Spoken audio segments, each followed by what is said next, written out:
Hi friends, అందరికీ నమస్కారం. నేను మీ శ్రీరజ్ని. చూడండి ఫ్రెండ్స్, ఈ రియల్ అయితే మా డాడీ అయితే షాప్ తీసుకొచ్చిండు. వావ్, చూడడానికి పెద్దగా ఉంది. షెనెల్సే కదా డాడీ ఇది?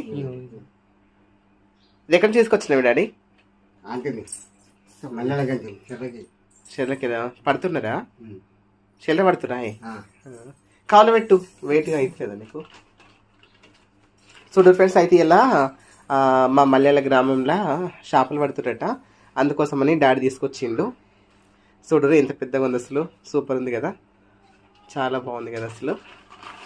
ఇంకా ఇది ఫ్రై చేయాలా, కూర అనుకోవాలా, ప్లాన్ చేసుకోవాలి. ఇంకా సడన్గా తీసుకొచ్చింది అన్నట్టు. ఇంకా నేనే షాక్ అయిపోయాను. ఇక్కడ ఈ షాప్లు అంటే ఇక్కడ మల్లెల కడ పడతారు అనేసి చెప్పిండు అన్నట్టు డాడీ. అందుకోసమని ఇంకా తీసుకొచ్చిండట. ఓకేనా ఫ్రెండ్స్, ఇంకా మరిన్ని వీడియోస్ కోసం మన ఛానల్ సబ్స్క్రైబ్ చేసుకోండి. Thank you so much.